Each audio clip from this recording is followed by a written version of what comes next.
السلام علیکم دوستو، کیسے ہیں آپ سب؟ میں زبینہ فیاض ایک بار پھر آپ کے ساتھ میں شروع کر رہی ہوں میرا محافظ by Salma Khan part 6۔ Court کے اندر سب بیٹھے تھے، سب لوگ جج کے انتظار میں تھے، اور وہ جس کی آنکھیں اس انسان کو دیکھنے کے لیے ترس رہی تھی جن سے وہ دنیا میں سب سے زیادہ محبت کرتی ہے۔ وقت گزر رہا تھا، دل کی دھڑکنیں تیز ہو رہی تھی، اللہ پر یقین بھی تھا اور ایک ڈر بھی تھا۔ سعدیہ بیگم بہت پریشان تھی، مگر زیر لب صرف اللہ سے ہی دعا مانگ رہی تھی۔ اتنے میں کسی نے پیچھے سے زور سے آواز دی، مجرم سید احمد شاہ آ رہے ہیں۔ اور جیسے ہی ان کے کانوں میں مجرم کی آواز آئی، جیسے کسی نے ان کے دل میں خنجر ڈال دیا ہو، وہ ایسی تکلیف محسوس کر رہی تھی۔ اچانک سے ان کی آنکھیں نم ہونے لگی، پیچھے دیکھنے کی ہمت نہیں تھی، اس انسان کو دیکھنے کی ہمت نہیں تھی جس کو ہمیشہ لوگ عزت سے مخاطب کیا کرتے تھے۔ آج اس شخص کے نام سے پہلے مجرم لگایا جا رہا ہے۔ سامنے بیٹھے اس شخص کی وجہ سے جو نفرت میں اتنا اندھا ہو گیا کہ اپنے بھائی کو ہی تباہ کرنے چلا آیا ہے۔ احمد شاہ کورٹ میں داخل ہوئے، سب سے پہلی نظر کبیر شاہ پر پڑی، جو اتنے بھروسے سے بیٹھا تھا کہ جیسے آج تو پھانسی کی سزا ہی سنوا کر واپس جائے گا۔ مگر احمد شاہ نے مسکرا کر اس کی طرف دیکھا، اس کی مسکراہٹ پر کبیر کو جیسے کسی نے آگ ہی لگا دی ہو۔ وہ آگے بڑھنے لگا تو سعدیہ بیگم سامنے بیٹھی ہوئی تھی، نظریں جھکی ہوئی تھی، یا شاید نظریں اٹھا کر اس انسان کو دیکھنے کی ہمت نہیں تھی جو ان کی ہمت تھی، جو ان کی ہمت تھا۔ احمد شاہ نے ان کی طرف دیکھتے ہوئے زیر لب کہا، میری طرف دیکھو سعدیہ، میں تمہیں دیکھنا چاہتا ہوں۔ میں نے تمہیں کتنے دنوں سے نہیں دیکھا، میری آنکھیں ترس رہی ہے تمہاری آنکھوں کو دیکھنے کے لیے۔ وہ یہ سب زیر لب کہہ رہے تھے، نہ کوئی سن سکتا تھا اور نہ ہی کسی کو آواز سنائی دینی تھی، مگر سامنے بیٹھی وہ عورت جس سے ان کا شاید روح کا تعلق تھا، اچانک سے آنکھیں اٹھا کر سامنے کھڑے اس شخص کو دیکھنے لگی۔ احمد شاہ مسکرائے، سعدیہ بیگم کی آنکھیں نم تھیں۔ سعدیہ بیگم کی آنکھوں میں تکلیف تھی، ایک پیغام تھا، جیسے کہ وہ کہنا چاہ رہی ہو کہ احمد واپس آ جائے، بس میرے پاس آ جائے، پھر میں آپ کو کہیں نہیں جانے دوں گی۔ احمد شاہ نے اپنی پلکیں جھکا کر پھر اوپر اٹھائی، انہیں تسلی دے رہے تھے، انہیں سنبھال رہے تھے۔ اچانک سے سعدیہ بیگم نے اپنے آنسو صاف کیے، جس سے کہ انہیں احساس ہو گیا ہو یہ آنسو احمد شاہ کو تکلیف دے رہے ہیں، وہ اپنی ہمت ہار رہے ہیں۔ مجھے ان کی ہمت بننا ہے، نہ کہ ان کی ہمت ختم کرنی ہے۔ کبیر شاہ کے چہرے پر ایک فاتحانہ مسکراہٹ سجی تھی، جیسے کہ وہ پہلے سے ہی جانتا ہے کہ آغاز سے پہلے ہی اختتام ہونے والا ہے۔ جج حاضر ہو چکے تھے، سب لوگ ان کے احترام میں کھڑے ہوئے۔ نیازی صاحب آگے بڑھے۔ جج صاحب، احمد شاہ پر جو الزام لگائے گئے ہیں وہ سراسر بے بنیاد ہے۔ انہوں نے ایسا کچھ نہیں کیا، جن لوگوں کے پیسے ڈوبے ہیں ہم انہیں پیسے دینے کو تیار ہیں۔ ان میں سے کافی لوگوں نے کیس واپس لینے کی بات کر لی ہے، اور یہ رہے وہ پیپرز۔ کچھ پیپرز ان کی طرف بڑھائے جو جج صاحب نے تھام لیے۔ انہوں نے کیس واپس لے لیا ہے، تو میری کورٹ سے درخواست ہے کہ احمد شاہ کو رہا کیا جائے۔ ابھی وہ بول ہی رہے تھے کہ وہ دوسرا وکیل کھڑا ہوا۔ جج صاحب، نیازی صاحب نے خود ہی فیصلہ سنا دیا ہے، کسی کو رہا کرنا ہے، کیسے کرنا ہے، سب کچھ، تو پھر اس کارروائی کا کیا فائدہ؟ لیکن میں اپنے قابل دوست کو ایک بات بتانا چاہتا ہوں، احمد شاہ نے نہ صرف ان لوگوں کے پیسے چرائے ہیں بلکہ ان میں سے ایک بزنس مین پر جان لیوا حملہ بھی کروایا ہے۔ یہ الفاظ جیسے ہی کورٹ میں گونجے، اچانک سے موت سا سناٹا چھا گیا۔ سعدیہ بیگم کی آنکھیں تو حیرانی سے پھٹی کی پھٹی رہ گئی، اور احمد شاہ کو ایسا محسوس ہوا کہ جیسے کسی نے ان کے سر پر گرم ابلتا ہوا تیل ڈال دیا ہو۔ انہوں نے یہ مطالبہ کیا تھا کہ جتنے انہوں نے پیسے دیے ہیں انہیں ڈبل چاہیے، جس بات پر احمد شاہ نے انکار کر دیا، مگر وہ بضد تھے۔ احمد شاہ سے یہ برداشت نہ ہوا اور انہوں نے ان پر جان لیوا حملہ کیا۔ وہ ابھی ہاسپٹل میں ہیں۔ نیازی صاحب، اب آپ بتائیں، اب آپ کیا کہنا چاہتے ہیں اس بارے میں؟ نیازی صاحب وہیں سن کھڑے رہے۔ انہیں کچھ سمجھ نہیں آیا کہ آگے انہیں کیا کرنا ہے۔ انہوں نے ایک نظر احمد شاہ پر ڈالی، جن کی آنکھوں میں واضح پریشانی تھی۔ لیکن ایسا کیسے ہو سکتا ہے؟ نیازی صاحب نے اپنی حالت پر قابو پاتے ہوئے جواب دیا، جیسے کہ جج صاحب، آپ کو پتہ ہے کہ پچھلے 16 دن سے احمد شاہ جیل میں ہے، تو وہ کیسے یہ سب کچھ کروا سکتے ہیں؟ کیوں نہیں کروا سکتے؟ سامنے والے وکیل نے سوال کیا۔ جج صاحب، کسی کو منع نہیں تھا، ان سے ملنے کے لیے۔ ہو سکتا ہے انہوں نے کسی کو کہا ہو اور انہوں نے یہ کر دیا ہو۔ آپ کہنا کیا چاہتے ہیں؟ صاف کہیں۔ سامنے وکیل کو جج صاحب نے واضح بات کرنے کو کہا۔ جج صاحب، میرا مطلب یہ ہے کہ کوئی بھی یہ کر سکتا ہے۔ مثال کے طور پر ان کی بیوی، اور اسی وقت سب کی نظریں سعدیہ بیگم پر ٹک گئی، مگر وہ انہیں نہیں دیکھ رہے تھے۔ ان کی نظر اب کبیر شاہ پر تھی۔ ان کو دیکھتے ہوئے وہ سوچ رہے تھے، ابھی تک بات مجھ پر تھی اس لیے میں چپ تھا، مگر اب بات میری بیوی پر آ رہی ہے۔ اور اگر میری بیوی پر کسی نے انگلی اٹھائی یا کچھ بھی کیا تو میں کسی کو نہیں چھوڑوں گا۔ وہ اتنے غصے بھری نظروں سے کبیر کو دیکھ رہے تھے جیسے کبھی نہ دیکھا تھا۔ آپ کا دماغ درست ہے؟ آپ کس طرح کی باتیں کر رہے ہیں؟ بالآخر احمد شاہ بولے، ہمارا دماغ درست ہے۔ آپ خود کو بہت اسمارٹ سمجھتے ہیں، آپ کو لگا کہ آپ بچ جائیں گے ان سب سے، لیکن آپ نہیں بچ پائیں گے، وکیل صاحب بآواز بلند کہہ رہے تھے۔ اور کبیر شاہ کے چہرے پر مسکراہٹ تھی، اور یہ مسکراہٹ تو اس وقت ہمیں جس وقت پیچھے سے کسی کی آواز آئی، سب لوگ پیچھے مڑے۔ اچانک سے کبیر شاہ کو اپنی سانس رکتے ہوئے محسوس ہو رہی تھی۔ وہ پھٹی پھٹی آنکھوں سے سامنے آتے ہوئے شخص کو دیکھ رہا تھا۔ وہ شخص لمبے لمبے قدم بھر کر آگے آ رہا تھا، اور اس شخص کے پیچھے سونیا بھی آ رہی تھی۔ وہ شخص چلتے چلتے آگے بیٹھ گیا۔ سونیا نے آگے چلتے ہوئے کبیر شاہ کے کان میں سرگوشی کی، تم جتنے بھی شاطر بن جاؤ، تم یہ بھول جاتے ہو کہ میں تمہاری بہن ہوں اور تم سے بڑی ہوں۔ یہ کہہ کر ایک مسکراہٹ اس کی طرف پاس کر کے آگے بڑھنے لگی۔ بھابھی آپ فکر مت کریں، سب ٹھیک ہو جائے گا۔ وہ سعدیہ بیگم کے برابر میں آ کر ہاتھ تھام کر بول رہی تھی، جس صاحب یہ وہی شخص ہے جن پر میرے قابل دوست نے یہ کہا تھا کہ احمد شاہ نے ان پر قاتلانہ حملہ کروایا ہے، تو ہم ان سے خود پوچھ لیتے ہیں کہ ان کے ساتھ کیا ہوا ہے، اور اگر ان پر حملہ کروایا ہے تو کس نے کروایا ہے۔ اس شخص کے سر پر پٹی بندھی تھی، ہاتھ پر بھی سفید کلر کی پٹی بندھی ہوئی تھی۔ بظاہر دکھنے میں تو وہ زخمی ہی لگ رہا تھا۔ پولیس کے 2 اہلکاروں نے اس کو سہارا دے کر جج کے سامنے پیش کیا۔ نیازی صاحب آگے بڑھے اور اس شخص کو بولنے لگے، جی مسٹر مارک، آپ بتائیں یہ سب آپ کے ساتھ کیسے ہوا اور کس نے کیا ہے؟ نیازی صاحب نے آئے بائیں شانے کرنے کے بجائے سیدھا سوال کیا۔ وہ شخص پہلے کچھ منٹ خاموش رہا، پھر سامنے کھڑے احمد شاہ کو دیکھنے لگا اور پھر کبیر شاہ کو۔ کبیر شاہ کے چہرے پر واضح پریشانی تھی۔ میرے ایک بزنس پارٹنر ہے جن سے میری تھوڑی بحث ہو گئی تھی، انہوں نے مجھ پر حملہ کروایا تھا۔ اور بزنس پارٹنر؟ کون سے بزنس پارٹنر آپ یہ بھی بتانا پسند کریں گے؟ نیازی صاحب بہت نرم لہجے میں پوچھ رہے تھے۔ سونیا پیچھے ٹیک لگا کے بیٹھ گئی تھی۔ البتہ کبیر اب بے چین تھا۔ وہ میرے دوسرے؟ جی بولے، کیا دوسرے؟ وہ شخص بولتے ہوئے بار بار رک رہا تھا۔ وہ میرے دوسرے بزنس پارٹنر ہے۔ اچھا، تو آپ پہ جو حملہ ہوا اس میں احمد شاہ کا کوئی ہاتھ کچھ ہے اس میں؟ اس سوال پر کبیر شاہ نے گھورتی آنکھوں سے سامنے کھڑے اس شخص کو دیکھا، مگر اس شخص بغیر کسی خوف کے کہنے لگا، نہیں، اس سے احمد شاہ کا کوئی تعلق نہیں ہے۔ میرے کوئی اور بزنس پارٹنر ہیں جنہوں نے مجھ پر یہ کروایا، اور میں نے جتنی رقم کا مطالبہ کیا تھا احمد شاہ وہ مجھے دے چکے ہیں، تو میرا اب کوئی بھی حساب نہیں رہا ان سے۔ جیسے ہی اس شخص نے اپنے الفاظ ادا کیے، سعدیہ بیگم اور سونیا نے سکون کا سانس لیا۔ کبیر شاہ کی آنکھوں میں خون اتر آیا تھا۔ غصے سے اس نے اپنا ہاتھ ٹیبل پر مارا، جس سے وہاں پر پڑا ہوا گلاس ٹوٹ گیا۔ اس گلاس ٹوٹنے کی آواز پر سب اس کی طرف متوجہ ہوئے۔ آرام سے، کہیں لگ نہ جائے، سونیا نے طنزیہ لہجے میں کہا۔ اسی وقت کبیر شاہ اٹھا اور باہر کی طرف جانے لگا، اور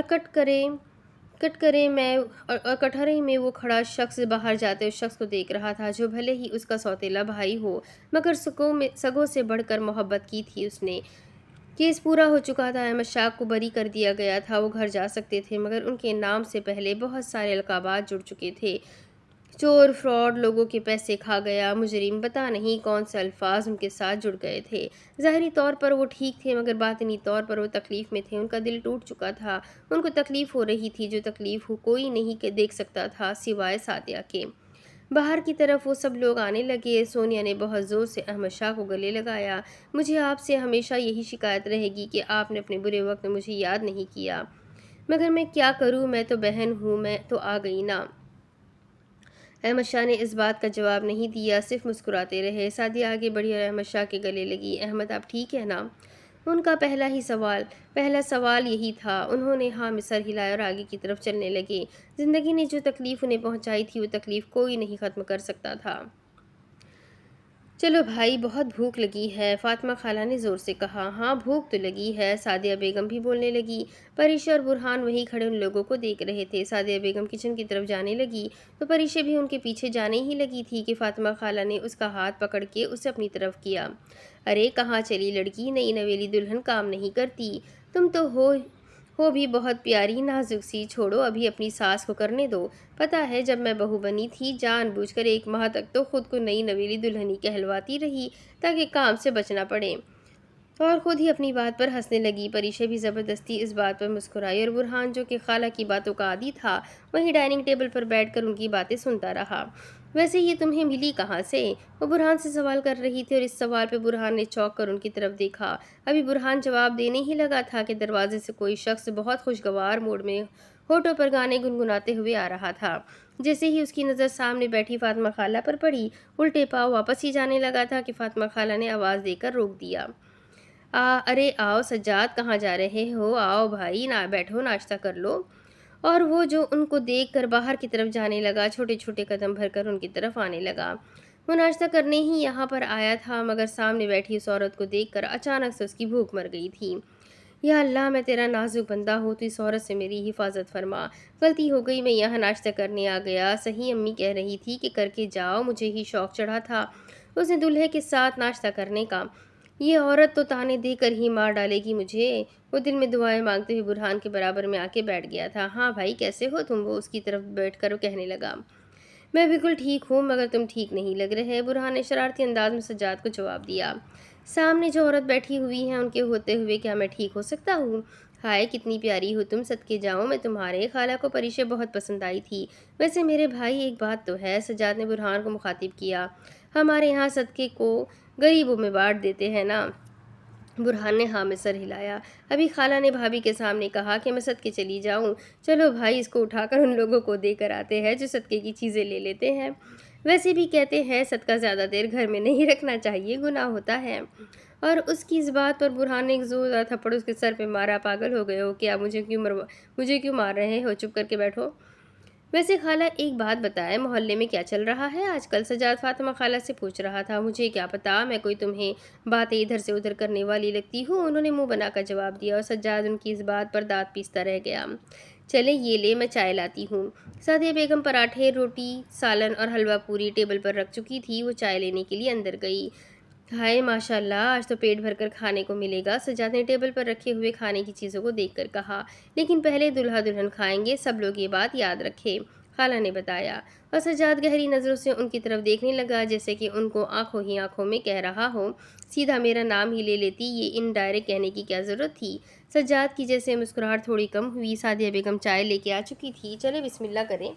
پریشے اٹھو بیٹا، جاؤ اور برہان کے برابر میں بیٹھ جاؤ۔ فاطمہ خالہ نے پریشے کو حکم دینے کی طرح کہا۔ چلو نکمے، اس طرف آ کے بیٹھو، تمہیں اچھا لگتا ہے کباب میں ہڈی بننا؟ وہ پھر سے سجاد کو کہنے لگی، اور اس بات پر سجاد چپ چاپ اپنی کرسی سے اٹھا اور دوسری کرسی پر بیٹھ گیا۔ پریشے گھبراتے ہوئے برہان کے برابر والی کرسی پر بیٹھ گئی۔ چلے ناشتہ شروع کرے۔ سب نے اپنی اپنی پلیٹ لی۔ پریشے ڈر رہی تھی، اور اس کی یہ کیفیت دیکھ کر برہان کو سمجھ آ گیا کہ وہ ابھی نئے ماحول میں اتنا جلدی نہیں گھل مل سکتی۔ برہان نے ایک پلیٹ اٹھا کر پریشے کی طرف بڑھائی۔ پریشے چپ چاپ سامنے دیکھتی رہی۔ سب اپنا ناشتہ نکال چکے تھے۔ برہان نے پراٹھا پریشے کی پلیٹ میں ڈالا، پھر وہ سالن ڈالنے لگا تھا کہ پریشے نے اسے روک دیا۔ میں سالن نہیں کھاؤں گی، اس نے بہت آرام سے کہا تھا۔ ٹھیک ہے، پھر تم چائے پی لو۔ برہان نے آگے سے اسے چائے دے دی اور وہ چپ چاپ پینے لگی۔ یہ منظر دیکھ کر سعدیہ بیگم بہت خوش ہوئی تھی، ان کے ساتھ ساتھ فاطمہ خالہ اور سجاد بھی بہت خوش تھے۔ سعدیہ بیگم نے بے اختیار دل میں دعا مانگی، یا اللہ تو ان دونوں میں محبت قائم فرما، ان دونوں کو ہمیشہ یا اللہ ایسے ہی خوش اور ایک ساتھ رکھنا، آمین۔ ہاں ویسے اب تو برہان نے بھی شادی کر لی ہے، تمہارا کیا ارادہ ہے؟ فاطمہ خالہ نے سب کو چپ دیکھ کر بات شروع کی، اور سجاد نے جیسے یہ بات سنی تو دل میں سوچنے لگا، یہ عورت چپ نہیں رہ سکتی کیا؟ جی خالہ، جب اللہ چاہے گا تو کر لوں گا، اس نے بہت مختصر جواب دیا، اور پھر ناشتہ کرنے لگا۔ بیٹا اللہ تو چاہے گا، مگر تمہیں لڑکی دے گا کون؟ اور اس کی اس بات پر اچانک سے سجاد کے گلے میں نوالا اٹک گیا۔ وہ کھانسنے لگا تو برہان نے گلاس میں پانی بھر کے اس کی طرف بڑھایا۔ یا اللہ خیر، پانی پی لو، کہیں ایسا نہ ہو کہ تم کنوارے ہی مر جاؤ۔ سجاد کو بہت غصہ آ رہا تھا، اس کا بس نہیں چل رہا تھا کہ سامنے بیٹھی اس عورت کے منہ پر اصلی تالا لگا دے۔ ویسے میں تو یہ سوچتی ہوں، جن کو اپنی بیٹی پیاری نہیں ہوگی وہی تمہیں دے سکتے ہیں، مگر بیٹیاں کن کو پیاری نہیں ہوتی؟ ہائے مجھے تو تمہارے لیے ڈر لگتا ہے، کہیں ایسا نہ ہو تم بنا شادی کے مر جاؤ، اور میں نے سنا ہے جو بنا شادی کے مر جاتے ہیں ان کی روح ہمیشہ بھٹکتی رہتی ہے۔ اور ان کی اس بات پر سجاد سے جیسے صبر نہ ہو پایا، وہ زور سے میز پر ہاتھ مارتے ہوئے اٹھا۔ لا حول ولا قوت، خدا کا خوف کرے خالہ، کس طرح کی باتیں کر رہی ہیں آپ؟ میرے پیچھے لڑکیاں مرتی ہیں، آیا سمجھ؟ وہ تو میں ہی ہوں جو ان کی طرف نہیں جاتا۔ اور سجاد کو اس بات پر میز پر بیٹھے سب لوگ ہنسنے لگے۔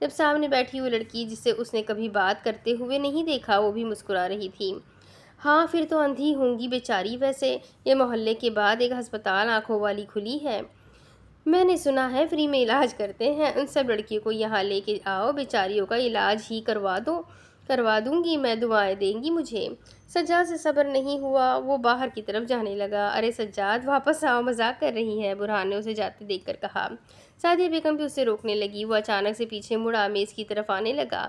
اس ناشتے کے لیے بہت بہت شکریہ آپ کا، وہ سعدیہ بیگم سے مخاطب تھا، لیکن میرا پیٹ بھر چکا ہے کسی کی باتوں سے۔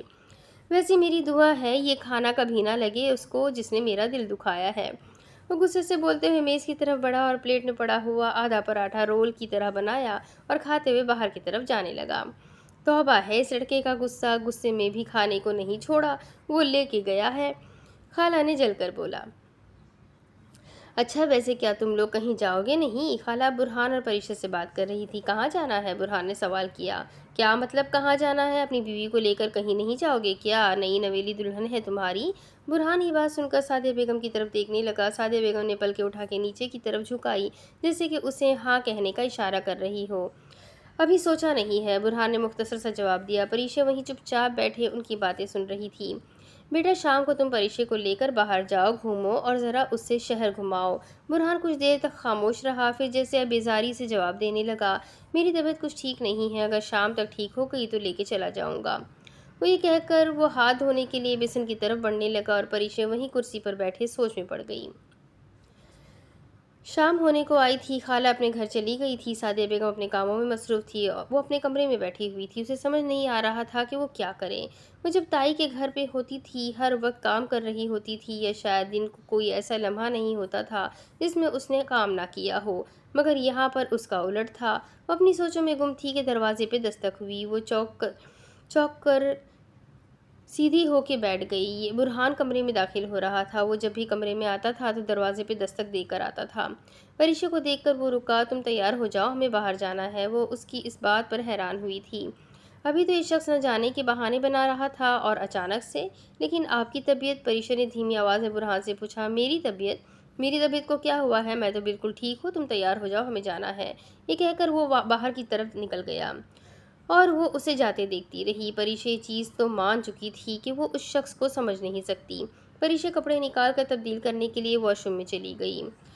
ہائے اللہ، میری اس بوڑھی ہڈیوں میں تو اب جان ہی نہیں ہے۔ خالہ پھر سے تشریف لے آئی ان کے گھر۔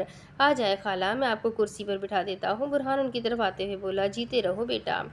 خالہ میں تو کہہ رہی تھی کہ آپ مت جائیں، مگر آپ چلی گئی۔ سعدیہ بیگم ان کی طرف بڑھتے ہوئے کہنے لگی۔ کیا کروں، ایک ارمان تھے اس کی شادی کے، مگر اس کی شادی تو رات کے اندھیرے میں ہو گئی، مگر دل ہی نہیں لگ رہا گھر پہ، اس لیے پھر آ گئی۔ خالہ برہان کی طرف دیکھتے ہوئے کہہ رہی تھی۔ خالہ یہ تو آپ کی محبت ہے۔ سعدیہ بیگم بہت اپنائیت سے جواب دے رہی تھی۔ بدقسمتی سے سجاد پھر سے ان کے گھر آیا اور سامنے خالہ کو بیٹھا دیکھ کر پھر سے حیران رہ گیا۔ یا اللہ، یہ طوفان ابھی بھی یہاں موجود ہے، میں نے کون سے گناہ کیے ہیں جس کی سزا تو اس انسان کے روپ میں مجھے دے رہا ہے۔ یا اللہ، اب یہاں رکا تو یہ عورت میری جان لے لے گی، بھاگ سجاد، یہاں سے بھاگ۔ وہ یہ کہہ کر باہر کی طرف بڑھنے لگا۔ خالہ پیچھے سے آواز دیتی رہی، لیکن سجاد تو ایسی گولی کی رفتار سے باہر بھاگا کہ کچھ بھی نہیں سن سکا۔ اسے بھاگتے دیکھ کر سعدیہ بیگم برہان بے اختیار ہنسے۔ میں تو اس کو بھی دعائیں دینا چاہتی تھی، مگر اس کمبخت کے نصیب میں میری دعائیں بھلا کہاں ہے؟ وہ سجاد کو بھاگتے دیکھ کر کہنے لگی۔ ویسے بڑے تیار لگ رہے ہو، کیا پری کو باہر لے کے جا رہے ہو؟ برہان کو دیکھ کر سعدیہ بیگم پوچھنے لگی۔ یہ سن کر برہان گہری نظر سے سعدیہ بیگم کو دیکھنے لگا۔ امی، آپ نے ہی تو کہا تھا کہیں باہر لے کے جاؤ، اور اب آپ ہی مجھے کہہ رہی ہیں۔ اس کی اس بات پر سعدیہ بیگم مسکرائی۔ ارے مجھے پتا ہے، میں تو ایسے ہی کہہ رہی تھی، وہ بہت محبت سے کہہ رہی تھی۔ اور جیسے ہی خالہ کے کان میں یہ بات پڑی کہ برہان اور پریشا باہر جا رہے ہیں، وہ لپک کر برہان کے کمرے کی طرف چلنے لگی، یا شاید دوڑ کر جا رہی تھی۔ اتنا تیزی میں انہیں چلتا دیکھ کر برہان بھی حیران رہ گیا اور پھر سعدیہ بیگم کی طرف دیکھنے لگا۔ امی، ان میں اچانک سے کون سی بجلی آ گئی؟ ابھی تو کہہ رہی تھی چلا نہیں جا رہا، ابھی بجلی کی رفتار سے میرے کمرے کی طرف بڑھ رہی ہے یہ۔ اس بات پر سعدیہ بیگم نے برہان کے کندھے تھپتھپائے۔ بیٹا، فاطمہ خالہ کو آج تک کوئی سمجھ پایا ہے جو ہم سمجھیں گے؟ اور ان کی اس بات پر برہان نے بھی ہاں میں سر ہلایا۔ پریشا کپڑے تبدیل کر چکی تھی، کر کے آ چکی تھی۔ اچانک سے زور سے دروازہ کھول کے خالہ اندر آئی تو پریشے ڈر گئی۔ ہائے بیٹا، تم ایسے ڈر رہی ہو جیسے کوئی چڑیل دیکھ لی ہو۔ میں ہوں تمہاری فاطمہ خالہ۔ اگلے ہی لمحے پریشے نے فاطمہ خالہ کی طرف دیکھا اور ادب کے ساتھ سر ہاں میں ہلایا۔ تم برہان کے ساتھ آج باہر جا رہی ہو، پہلی بار اپنے شوہر کے ساتھ، اور مجھے پتا تھا جس قسم کی تم ہو، شرمیلی، تم نے کچھ بھی نہیں کیا ہوگا۔ میں تمہیں بتاتی ہوں تمہیں کیسے جانا ہے اور کیسے تیار ہونا ہے، شوہر کو کیسے اپنے قابو میں کرنا چاہیے، میں تمہیں سکھاؤں گی۔ یہ کہتے ہوئے انہوں نے پریشا کے کندھے پر اپنا ہاتھ رکھا اور وہ انہیں دیکھتی رہ گئی۔ کپڑے تو ٹھیک ہے، وہ اپنا ہاتھ تھوڑی پہ رکھے پریشے کو براہ راست دیکھ رہی تھی۔ اب ادھر آؤ، میں تمہیں تیار کر دیتی ہوں۔ پری اسے چپ چاپ ان کی باتیں مان رہی تھی۔ آدھا گھنٹہ گزر چکا تھا، پری سے باہر نہیں آئی۔ اب برہان سعدیہ بیگم کی طرف بڑھنے لگا۔ امی، صرف آپ کے کہنے پہ میں باہر لے کے جا رہا ہوں، اور یہ باہر کیوں نہیں آ رہی؟ اور خالہ کیا کر رہی ہے اندر؟ مجھے دیر ہو رہی ہے، آپ بولے ان کو صبر کرو، آ جائے گی، کیا جلدی ہے تمہیں؟ سعدیہ نے اسے تسلی دی۔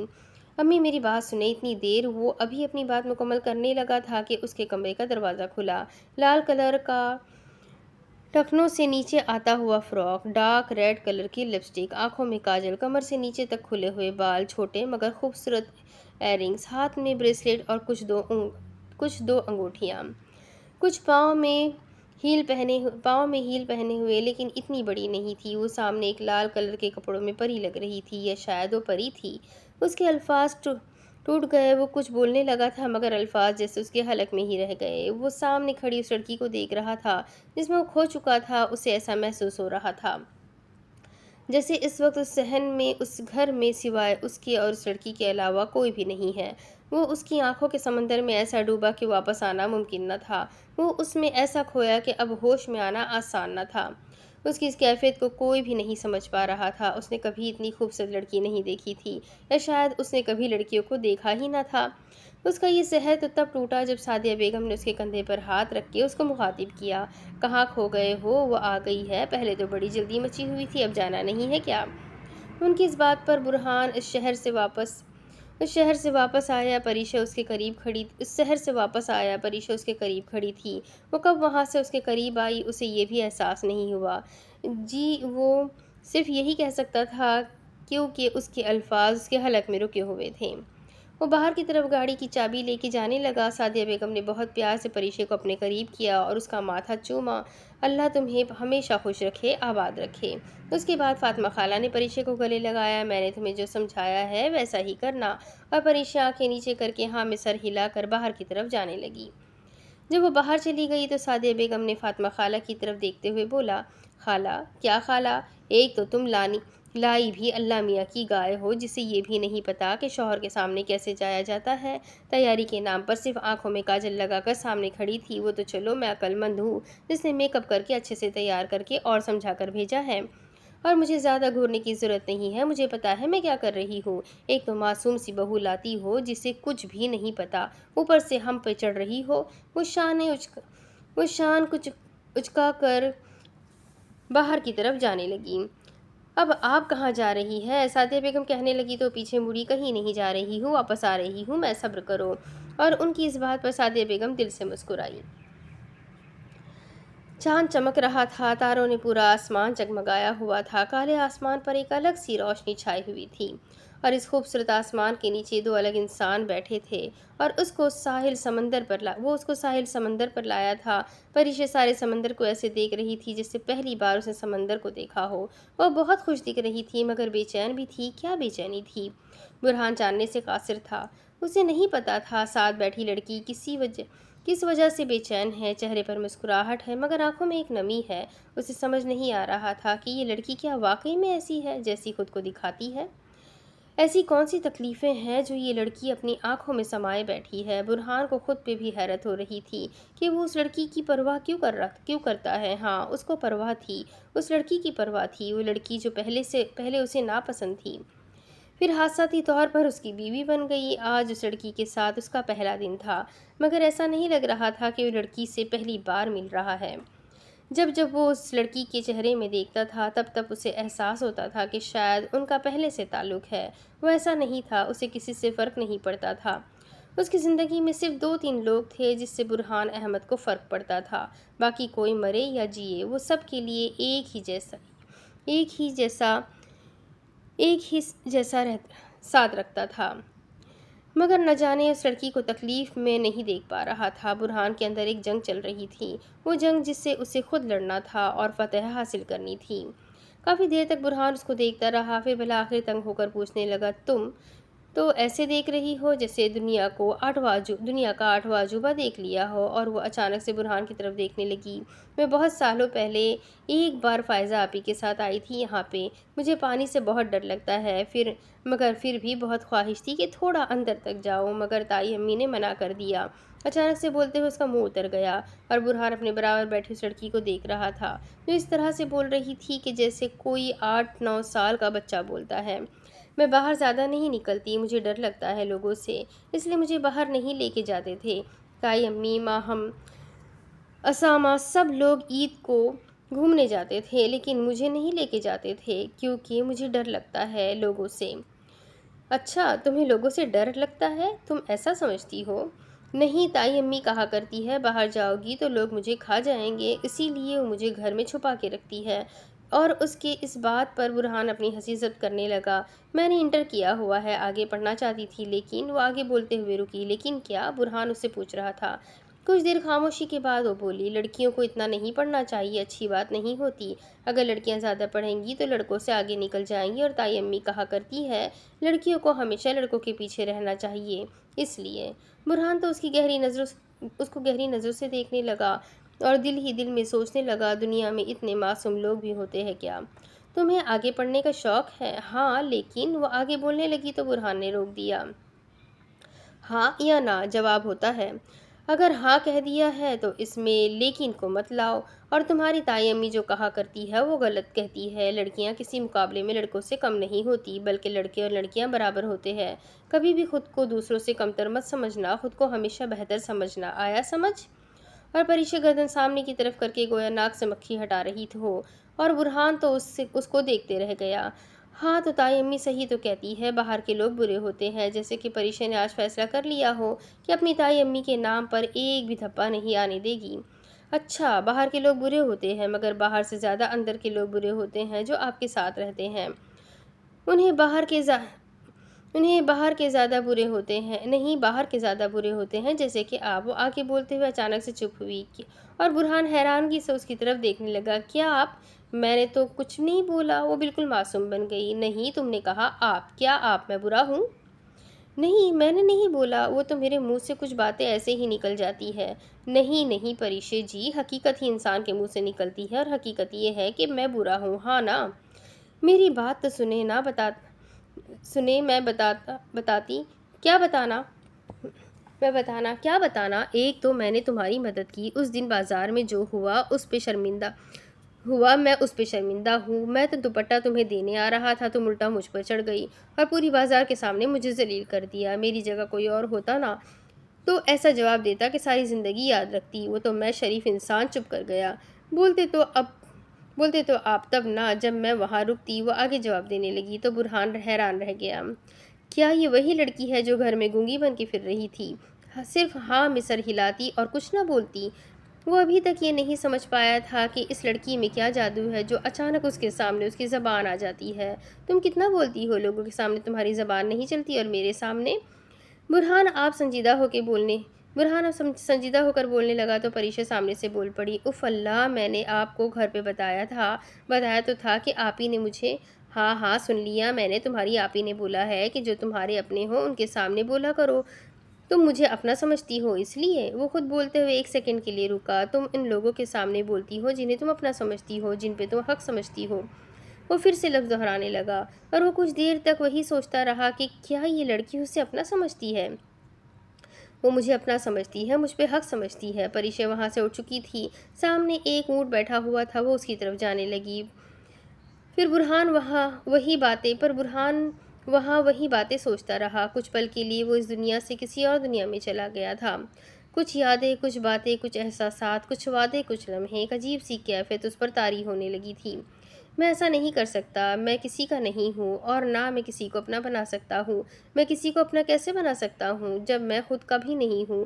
نہیں، ہرگز نہیں۔ اچانک سے برہان کو ٹھنڈے پسینے آنے لگے اور وہ لڑکی جو اس اونٹ والے کے قریب جا چکی تھی وہاں پر اس اونٹ کو دیکھنے لگی۔ انہی کے قریب کھڑے دو لڑکے جو بہت دیر سے پریشے کو دیکھ رہے تھے، برہان کو گاڑی کی طرف جاتے ہوئے دیکھ کر پریشے کی طرف بڑھے۔ پریشا اچانک سے گھبرا گئی، وہ اس کی طرف آ رہے تھے۔ پریشا انہیں اپنی طرف آتا دیکھ کر پیچھے مڑی مگر وہاں کوئی نہیں تھا۔ وہ ادھر ادھر دیکھنے لگی لیکن کہیں سے برہان نظر آ جائے مگر وہ وہاں پہ نہیں تھا۔ اسے نہیں سمجھ آ رہا تھا وہ کہاں چلا گیا اور بہت گھبرا گئی تھی۔ ارے میڈم، آپ اپنے شوہر کو ڈھونڈ رہی ہے؟ ایک لڑکا اسے قریب آ کے بولنے لگا۔ میں لے چلتا ہوں آپ کو، میرے ساتھ چلے۔ دوسرا لڑکا اس کے پیچھے سے بولا۔ پریشا اچانک سے بہت ڈر گئی۔ مجھے کہیں نہیں جانا۔ اس کے حلق سے آواز نہیں نکل رہی تھی۔ مجھے گھر جانا ہے، راستہ چھوڑے میرا، مجھے جانے دے۔ وہ ان لڑکوں کو دیکھ کر کہنے لگی، رات کے وقت میں ساحل سمندر پر صرف کپلز ہی آئے ہوئے تھے مگر کوئی بھی اس کی مدد کے لیے آگے نہیں بڑھا۔ اچانک سے ایک لڑکے نے اس کی کلائی پکڑی۔ پریشا کی آنکھوں سے آنسو ٹپکنا شروع ہو گئے۔ ابھی اس لڑکے نے اس کی کلائی پکڑی ہی تھی کہ پیچھے سے کسی نے زوردار مکہ اس کے سر پہ دے مارا تھا اور اتنا قوت سے مارا تھا کہ اس لڑکے کا اچانک سے سر گھومنے لگا۔ دوسرے لڑکے نے فوراً چاقو نکال لیا۔ چاقو دیکھ کر پریشا بہت گھبرا گئی۔ وہ ابھی اس لڑکے کو مار ہی رہا تھا کہ دوسرے لڑکے نے پریشا کو اپنی طرف کھینچا اور چاقو اس کی گردن پہ رکھی۔ میری بات سن، میری بیوی کو کچھ بھی ہوا نا تو میں تیری جان لے لوں گا، برہان غصے سے بول رہا تھا۔ میرے لڑکے کو چھوڑ، میں چھوڑ دوں گا تیری بیوی کو، ہمیں جانے دے یہاں سے، اور اگر نہیں چھوڑا تو تیری بیوی کی گردن۔ پریشا روئے جا رہی تھی۔ میں ہوں پری، تمہیں کچھ نہیں ہوگا، برہان نے پریشا کو دیکھ کر بولا۔ وہ بس روئے جا رہی تھی۔ برہان نے اس لڑکے کو 2-3 گھوسے مارے تھے جس سے اس لڑکے کا منہ لال ہو چکا تھا، ناک سے خون نکل رہا تھا۔ وہ بہت مشکل سے اپنے حواس قابو کر کے دوسرے لڑکے کی طرف جانے لگا تو اچانک سے اس دوسرے لڑکے نے پریشا کو دھکا دے کر برہان کی طرف پھینکا اور فوراً برہان نے اسے پکڑ لیا۔ وہ روئے جا رہی تھی، وہ بہت روئے جا رہی تھی، اسے نہیں پتا تھا کہ کیا ہو رہا ہے۔ وہ بہت رو رہی تھی اور مسلسل بولے جا رہی تھی کہ کہاں چلے گئے تھے آپ، میں آپ کو ڈھونڈ رہی تھی، آپ مجھے کیسے چھوڑ کے جا سکتے ہیں اگر وہ لوگ میرے ساتھ کچھ۔ وہ آگے بولنے لگی ہی تھی کہ برہان نے اس کو چپ کروایا۔ کچھ نہیں ہوا، میں ہوں نا، کسی کی ہمت تو ہو تمہاری طرف دیکھنے کی، اس کی آنکھیں نہ نکال لوں میں؟ کچھ نہیں ہوا ہے تمہیں، میں ہوں تمہارے ساتھ۔ وہ بس اسے تسلیاں دیے جا رہا تھا۔ نہیں، اگر آپ صبح صحیح وقت پہ نہیں آتے اور وہ لوگ مجھے مار ڈالتے تو۔ اس کی ان باتوں پر برہان کو ایسا محسوس ہوا کہ کسی نے اس کی جان مٹھی میں بھینچ لی ہو۔ اسے خود بھی احساس نہیں ہو رہا تھا کہ اس لڑکی کو تکلیف میں دیکھ کر اسے اتنی تکلیف کیوں ہوئی، اس لڑکی کو ایسے روتے ہوئے دیکھ کر اسے تکلیف کیوں ہو رہی ہے۔ اب اس کے آگے کی کہانی میں آپ کو اگلی قسط میں سناتی ہوں کہ آگے کیا ہوگا۔ یہ جاننے کے لیے میرے ساتھ بنے رہیں، ناول بہت انٹرسٹنگ ہے۔ جلدی سے ویڈیو کو لائک کر دیں، چینل کو سبسکرائب کر دیں، بیل آئیکن کو ضرور دبا دیں اور اپنے کانٹیکٹس میں سے شیئر ضرور کریں۔ تو ملتے ہیں اگلی ویڈیو میں، تب تک کے لیے اپنا خوب سارا خیال رکھیں، مجھے بھی دعاؤں میں یاد رکھیں۔ اللہ حافظ۔